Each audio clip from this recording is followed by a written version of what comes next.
What if there once existed a place that held the knowledge of the entire known world?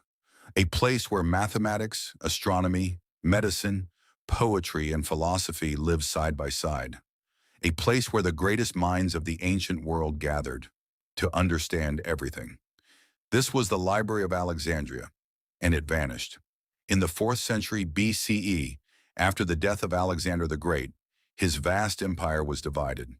Egypt fell under the rule of the Ptolemaic dynasty, under Ptolemy the First Soter, and later his son Ptolemy the Second Philadelphus. A bold vision took shape in the city of Alexandria. They would build more than a library. They would build a center of learning unlike anything the world had ever seen. The library was part of a larger institution called the Mouseion, a sanctuary dedicated to the muses, the goddesses of knowledge and the arts. It was not just shelves of scrolls. It was a research institute, a think tank, a university nearly 2,300 years before the modern university existed. The goal was simple and ambitious. Collect all knowledge. Ships arriving in Alexandria were searched. If they carried books, the scrolls were taken, copied, and often the copies were returned instead of the originals. Texts came from Greece, Persia, India, Egypt, and beyond. At its height, the library may have held anywhere between 40,000 to 400,000 scrolls, though historians still debate the true number. Within its halls worked some of history's greatest minds.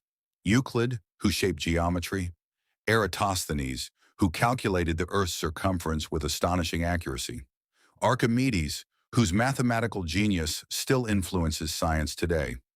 The library was not just preserving knowledge, it was creating it. But knowledge is fragile.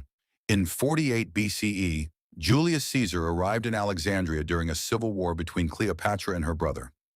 During the conflict, Caesar ordered ships in the harbor to be burned. The fire spread. Ancient sources suggest that part of the city, and possibly warehouses storing scrolls, were destroyed. Was this the beginning of the end? Perhaps, but the truth is more complicated. The library did not disappear in a single dramatic blaze. It likely declined slowly over centuries. Political instability weakened the Ptolemaic kingdom. Rome took control of Egypt. Funding faded. Scholars left. In the 3rd century CE, Emperor Aurelian's battles damaged parts of Alexandria. Later, religious tensions grew as Christianity spread through the Roman Empire. Pagan institutions, including temples and learning centers, lost support. By the 4th or 5th century CE, the original library was likely gone, not destroyed in one moment, but eroded by war, politics, neglect, and time. What was truly lost? We do not know.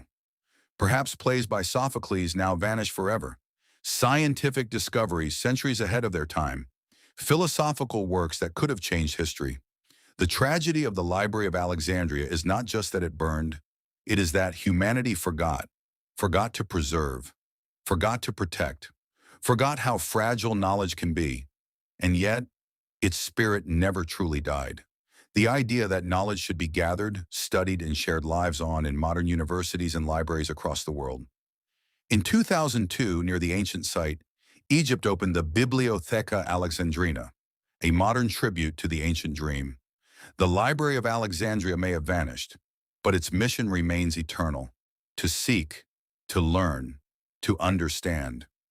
Because knowledge once created always finds a way to rise again. The greatest library in history disappeared, but its story reminds us. Civilizations are not remembered for their wealth. They are remembered for what they choose to preserve.